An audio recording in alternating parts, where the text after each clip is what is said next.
Hello, everyone, and welcome to Eagles Power Hour. I'm your host, Patrick Frakes. We are talking some fun stuff today. We have the Eagle women going to the big dance, facing off against 3 seed Oregon State. The Eagle women earned the 14 seed. We're going to briefly kind of preview that game. I don't know women's basketball. I don't really watch college basketball other than the Big Sky. So, I got a very brief, quick, um, very brief, quick preview of that game. We're gonna just kind of hit on the men's team just a little bit, and then we'll do the men's stuff first just to get it out of the way, and then we're gonna talk some spring football. I did attend day one of spring football. Just helmets, nothing insane, but a few personnel things, a few things to note, and a few takeaways I had from that. We'll hit on that as well. Everything's brief and quick today, so this episode will be a little bit quicker than maybe a typical EPH episode. Um, to get the kind of sad bad news out of the way, it kind of looks like the Eagle men didn't get an invite to any tournament. They may have gotten an invite to the CBI tournament, but I don't think they didn't take it. So I don't know if that's a money thing or what that is. It kind of sounded like Eastern was only really interested in the NIT, and they apparently either didn't get an NIT bid or maybe they turned it down. I'm not sure, but yeah, sounds like the Eagle men are done. They won't be playing in any postseason tournament. I think there's other teams in the Big Sky that made conference tournaments, not as a 1 seed. I think NAU women's basketball is playing in the WNIT, and just a sad situation to kind of go out on that note for a guy like Ellis Magnuson and even a Jake Kyman going out with one of his worst games all year. Brutal. It really sucks, but we wish them well. I really hope Ellis Magnuson. Uh, he probably won't be playing any professional basketball. We'll see, but I hope he sticks around the area. That'd be awesome to have a guy like him around the Spokane area and maybe coaching one day. He seems like a great basketball mind. But yeah, that's all we really got for the men's team. We'll kind of we'll be doing some sort of a season wrap up video here soon. I don't know exactly when, but yeah, we'll talk about a little bit of a season recap episode when me and Kyler are able to record together because I'd like to get his input on the season as well. But on to some more fun news. Your Eagle women are going to the big dance. We are playing 14 seed Oregon or 3 seed Oregon State, excuse me, in Corvallis. So we have to go down to Corvallis, which kind of sucks that they get to host it, but whatever. At 5 p.m. on Friday. This episode should hopefully be going live Wednesday night, so you guys have time to listen to this before then. But Oregon State's a good team. They're a very tall, long team. They finished fourth in the Pac-12 this year, 24-7 record. But something to note, they have lost 4 of their last 7 games. 3 of those 4 games were top 2 teams in the Pac-12.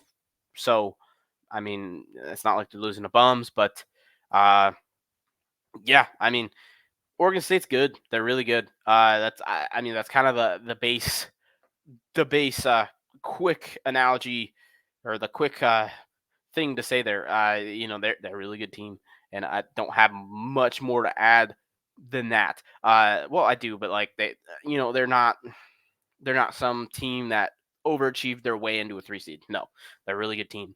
Uh, they're averaging about 70 points a game. Their scoring margin on the season is 11.8, just shy 12 points. They're pretty efficient. They shoot about 46%, and about 40% from three. Really good 3-point shooting team. They play a little bit like I guess my best analogy for them would be kind of like the Montana women's team, or even the Eagle men team. They're a very long, tall bunch. Hold up, I'll pull the roster up for you, video viewers. But um, very, very tall, long team. Just looking at their roster, look at all these players up above, 5'11", 6 foot. We don't have that at Eastern Washington. Let's just say that.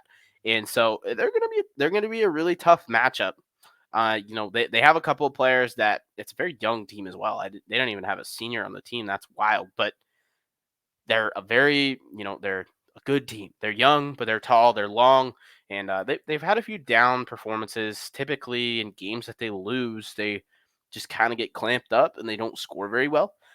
Just looking at I have 7 of their losses on here, I believe. Um, they lost at USC, on January 5th. That game, they only scored 54 points. They only gave up 56. Uh, at UCLA on that'd be January 7th, they scored 54 points again, and UCLA was able to score 65. Then you look at their next loss, Stanford, who won the Pac-12 this year in women's basketball. They only scored 56 points, gave up 65. Moving on, they lost to USC again. They only scored 50 points. They lose to Washington. They only score 51 points. But then their wins, just kind of going down here, 75, 76, 80, 77, 68. There's a 58 in there. That's a kind of a Colorado team. Middle of the pack Colorado team, but whatever. 79 points in their win over Cal. 85 points in their win over Colorado later in the year. I believe that was in the Pac-12 tournament. So they're definitely a team that it seems simple, but when they score their 70-ish points, it's tough to beat them. But when they don't shoot the ball great, they're a team that you can beat. And I that's kind of where I get the uh, Montana slash Eagle men comparison is they got pretty similar stats. I don't have a great screen to show the stats just because the Pac-12 website is a shit show, but they have multiple players averaging and shooting the ball extremely well from the outside, and then they have probably their best player in Reagan Beers, who is a 6'4" post in the middle. I believe she's only a sophomore or a junior, averaging something like 17 points and excuse me, I gotta go. Yeah, 17 points and 10 rebounds as of March 8th. So that was their last game. Absolutely dominant player inside, and then they got multiple girls around the outside that are also tall and long that can really shoot the ball well. Looking at I think it's Timia Gardiner. She's averaging 11 points a game, shooting 40% from three. She leads the team in attempts. She went 60 for 148 on the season for them. She's also shooting the ball 44% from the field. Regan Beers, man, 66% on the season from the field inside, just efficient monster on the inside. Turn the ball over a number of times, but she also has 33 blocks, 33 steals. Uh, really good player for them uh, on the year. She had to be up there in player of the year voting. I don't really know Pac-12 basketball that well, but then Oregon State has 1, 2, 3, 4, 5, 6, 7 other players in a row that all shoot the three over 30%. 37% for uh, Dominica Parovia or something like that. I don't know the name very much. She's only averaging a few minutes a game, 16 minutes a game, but she's shooting the three at a very high clip. 30 oh excuse me, that is the wrong name. Lily Hansford is the name I was looking at. She only plays about 17 minutes a game, but she is shooting the ball almost 50% from three. She is 40 for 83 on the year. Doesn't play an absolute crap ton, but she's a really good 3D player for them. uh, the other names to kind of look at, Talia von it's like Olhoffen or something like that, averaging 11 points and shooting about 30% from three. You know, solid players. They're all most of their players besides Beers are about 5'10" to 6 foot long, kind of wingish guard players that can shoot the ball from outside. And it's very similar to a Montana team where they kind of are just four outside, one in, and they just kind of play inside out. If you go double G Feller on the inside, they're going to kick it out and shoot a three. If you don't, G Feller's just going to go score on the inside, and that's kind of how they work.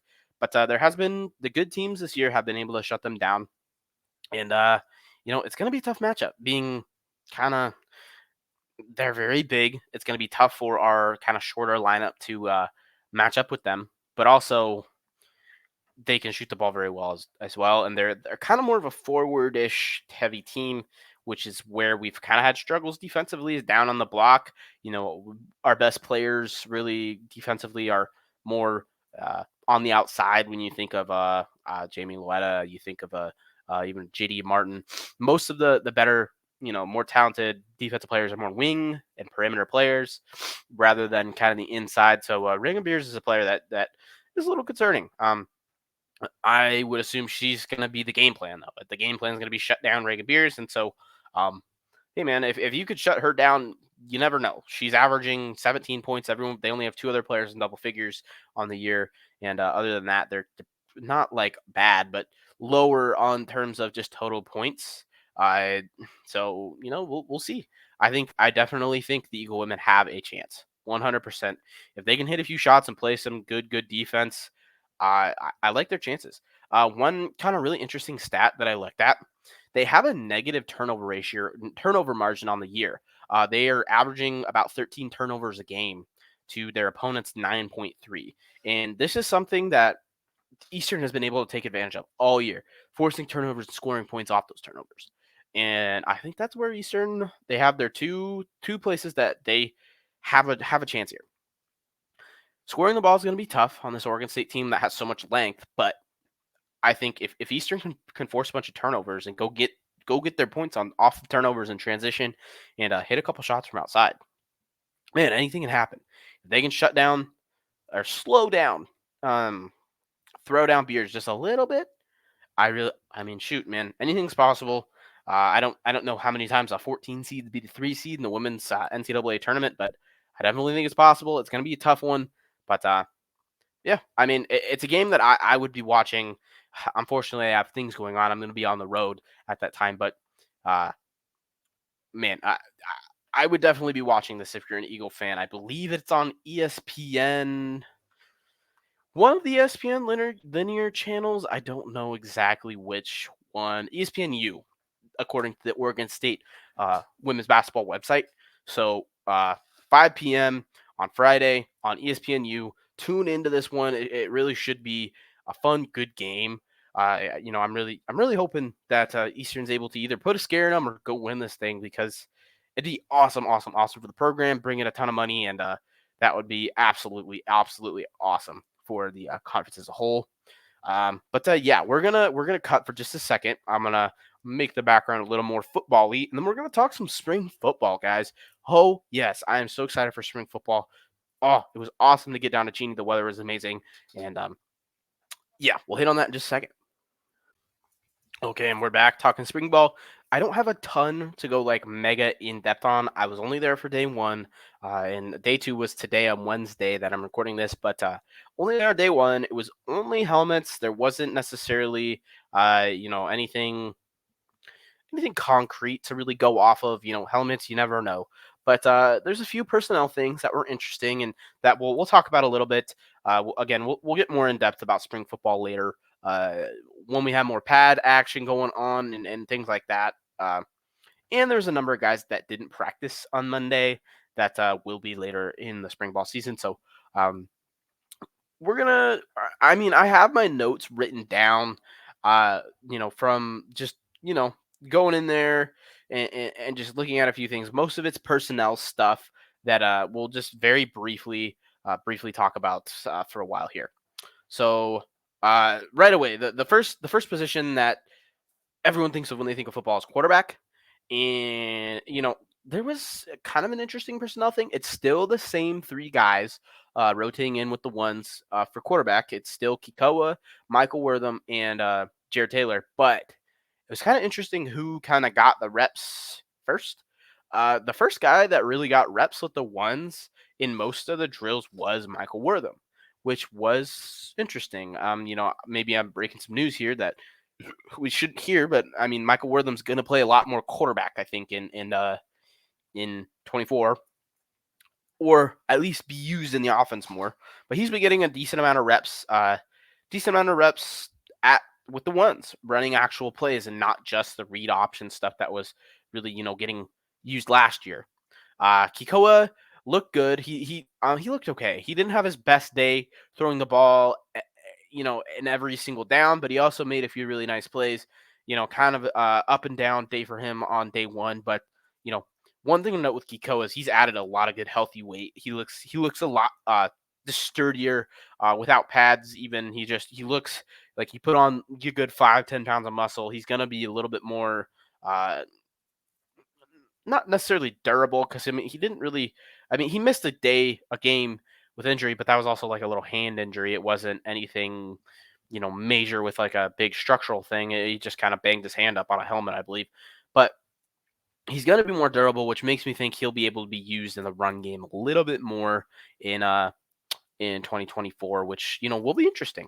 Kikoa and Michael Wortham were really the main two guys taking reps. The one Jared Taylor took some, a little bit less, but when it came to team period, just kind of scrimmaging against each other, two-man touch, offense versus defense with the ones, all three of them got rotation. But to me, it seems a little bit clear like Wortham and Kikoa are a little bit of a tier above those guys, but above Jared Taylor. But Jared Taylor actually probably looked the best in the actual scrimmage itself. Just a few plays that I watched. Nothing very, very small sample size. So, take that with a grain of salt. But yeah, I expect about some pretty similar things going on at the quarterback position in 24. Moving on to the next position of a major interest, at least for me and most Eagle fans, is the linebackers. Uh, the linebacker position room has been kind of the biggest weakness on this Eagle team the last 3 years now, something like that, 2 or 3 years now. Uh, at least in 23 and 22 and 23, the linebackers really were kind of the weakness of the team, at least defensively, and which kind of led to it being the overall weakness of the team. Uh, you know, we kind of thought there might be some big personnel changes, or at least more personnel changes than maybe you would expect with some of the young guys, growing up and getting older. Um, so when I got there, just kind of looking at warm ups, the initial three taking reps with the ones, just kind of, walking around, walking it through. It was Amani Williams, Adam Cohen, and Mayovalski. Miles, number 59. He's from Kennewick. That player. He all three of those guys were taking reps. Amani Williams did not have his helmet on. I was kind of just watching pre-practice walkthrough type stuff. Nothing exactly telling, but that does kind of make sense with some of the things. Maybe Miles Mayavosky or whatever his name is was a little bit of a surprise for me, but um, you know, Cohen and Williams were guys that I would have expected to be in the rotation, definitely this year. But I do think Amani Williams is battling a little bit of an injury. I'm not totally sure. He didn't practice the rest of practice with the rest of the team. He went in with Coach Groney and was doing some rehab stuff. Him and a number of other guys who we'll talk about now, actually.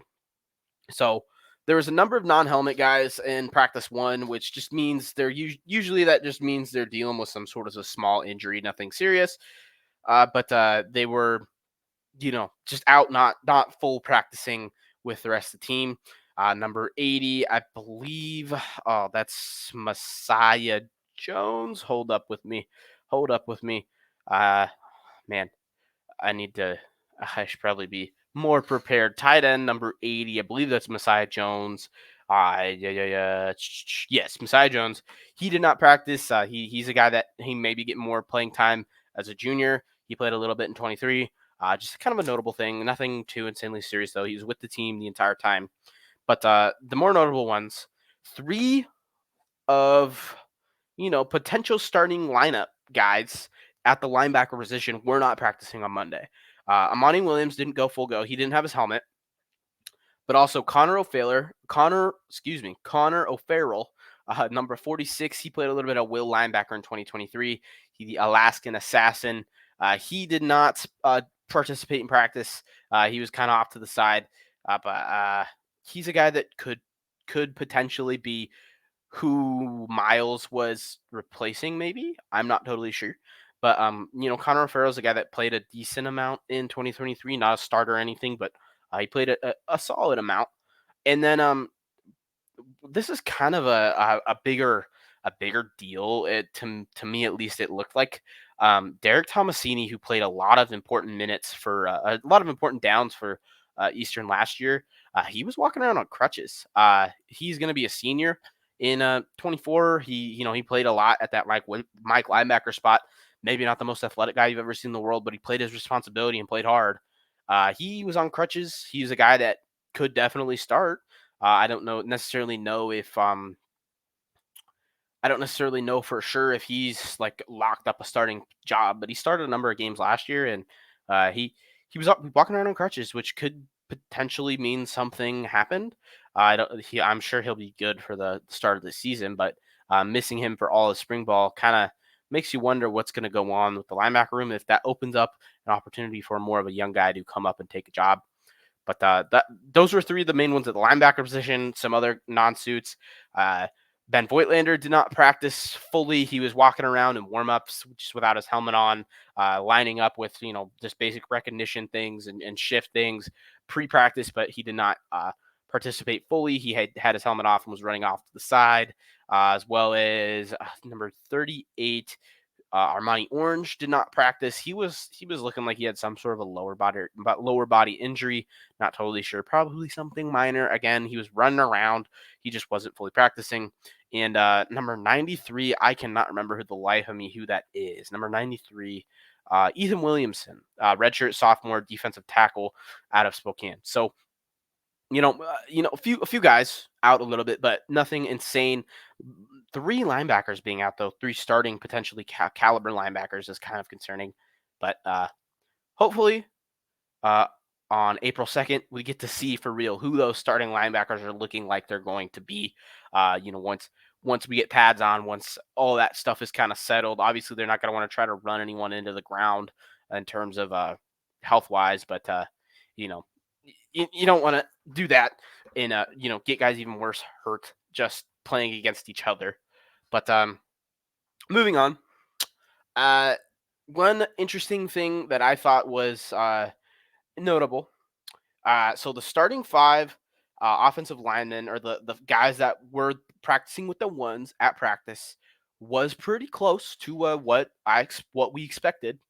The one small surprise is redshirt sophomore Dylan Connor ended up practicing with the ones at the right tackle position.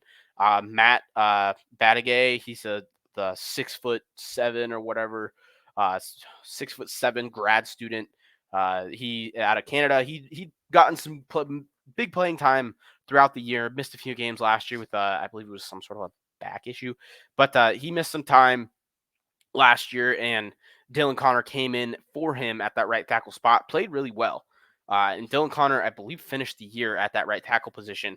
He's been practicing with the ones while Batagay practices with the twos at right or left tackle. I can't quite remember, but the offensive line goes 61. That is Wyatt Hansen at left tackle.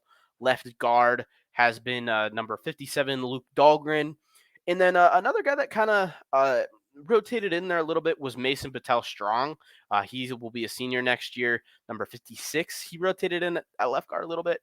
I think it was more of just a rotation thing than a guy that's actually going to be starting, because Dahlgren has started for what this will be his fourth year, getting some legit starting time with the U offensive line. So I'd expect him to have that spot pretty much secure, but we'll see. Center was number 65, Jack Seeley. He will be a senior this year. Right guard was number 64, Brendan Rivera. He's been kind of a mainstay there.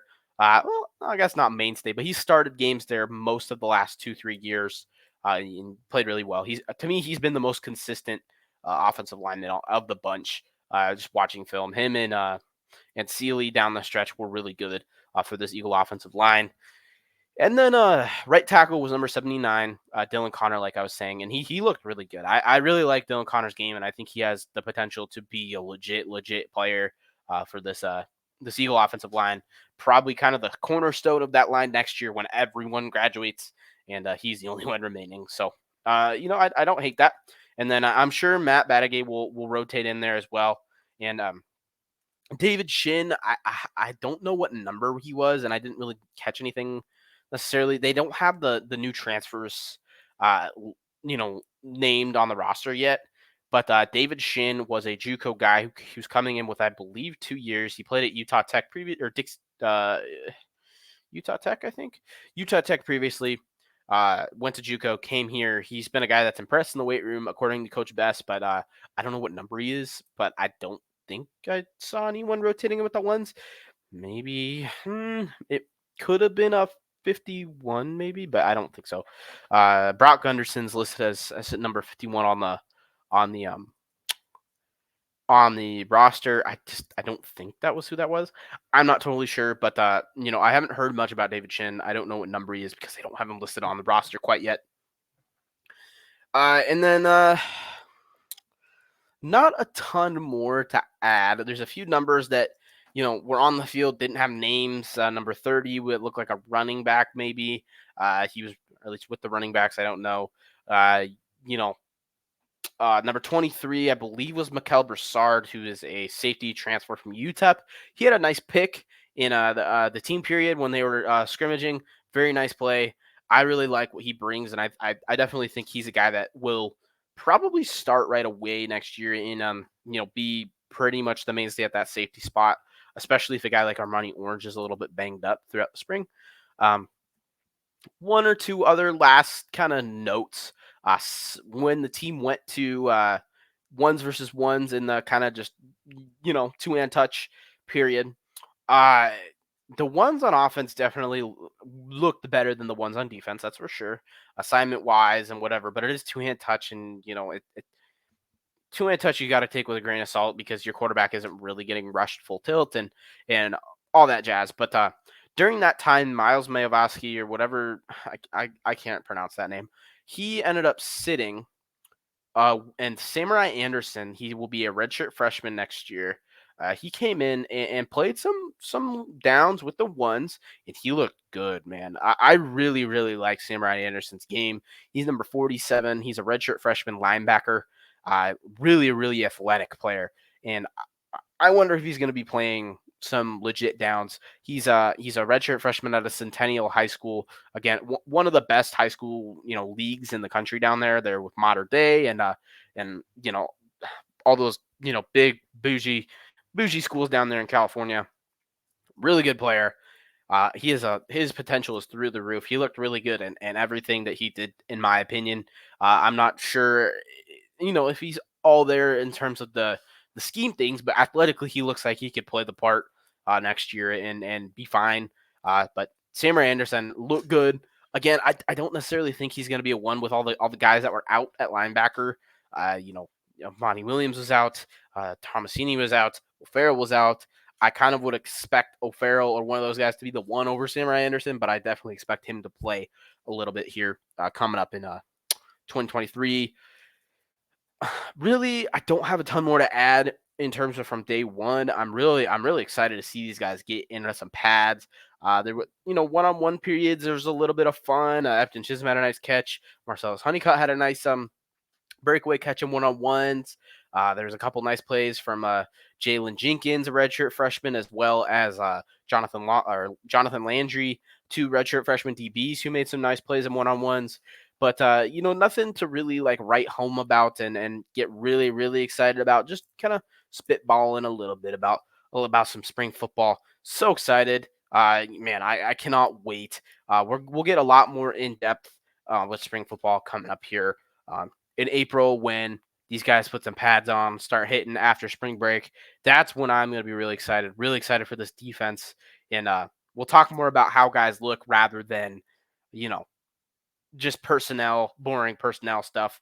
One thing to note though, man, I love these coaches. And there's been a lot of scrutiny with the Eastern coaching staff, but these dudes care. These dudes really do care. Talk about some freaking energy that these guys bring. First of all, Coach Best is just hilarious as always whenever he gets mad and starts yelling at players because that stuff is entertaining and you guys should come to spring ball just for that. But the energy that Coach Sanders brings at DC is freaking amazing. The energy that, Coach McDaniels brings at wide receivers coach, amazing. The energy that Tamarick Pierce brings as the running back coach, oh my goodness, I love it. I don't know if we ever hit on it, but Tamarick Pierce was hired, former Eastern running back, as the running back coach. And that dude does not put up with no one's BS, and I love it. He's making these college kids do up downs at practice, and it was amazing to see. I don't know, as a guy that I had to do my fair share of up downs playing high school football, and it was just really funny to watch college players having to do up downs because they're not getting in line fast enough and little things like that. But man, this coaching staff, they know what they're doing. They know what they're doing. I promise you guys, they know what they're doing. And man, I know there's been lots of questions about the coaching staff, but man, the passion that these guys bring, the energy that these guys bring is really exciting. It was really funny watching. There was a moment where I believe it was one on ones. The challenge was that the offense wins, all the offensive players and coaches had to go run, or all the defensive, excuse me, had to go run down and back, and vice versa. The losing side of the one on ones, just receivers and whatever, and the offense ended up losing the one on ones. Secondary played some really good ball, and all the coaches had to get on the line and go run. And freaking Coach McDaniels was racing with one of the receivers and got on just his tail. But I love the energy that these coaches are bringing. Um, New defensive line coach was there. I don't know his name. I heard Coach Johnson referred to as, but he hasn't been officially announced yet. But there is a defensive line coach out there coaching guys. I heard Coach Johnson was what he was referred to. I don't know his name. I haven't gone full online stalking mode trying to figure out who he is, but uh, he looked the part. He looked like a good D line coach, but he's big, and that's usually what defensive linemen look like. So I don't really know. I don't have a ton more to add on that, but so excited to have some of these coaches back, dude. Coach Danny McDonald, Coach Tamarick Pierce, Coach Sanders. All these guys bring so much energy. These coaches bring so much energy. That's awesome to watch. If you're any sort of a football nerd like me, coming to the spring practice was awesome. I was the only one it looked like out there. Get the heck out there, guys. It's so much. I love football. Come watch some football with me and talk to me because I'm get lonely up there. Anyways, that sounded so loser-ish. It's okay. I'm sorry. But I think that's kind of all we got to talk. I just wanted to ramble about some things I saw at spring practice. It's so awesome to see the energy and everything, and people coming back out. So, man, April 2nd, mark your freaking calendars, guys. Get up to Cheney. I will be there for first day of pads, and I'm sure we'll have some fun. Maybe we're not gonna go full freaking tilt live, but to see some pads popping and get some more legit looks at what this team is gonna look like uh, moving forward into 2024. Absolutely juiced. But I think that's all we got. And without further ado, guys, get your butts to Cheney. Go watch some spring football. Uh, my name is Patrick Frakes. I'm the host of Eagles Power Hour, your official, unofficial Eastern Washington affiliate on the Big Sky Podcast Network. And yeah, we'll close this one out with a Go Eags. Yeah, Go Eags.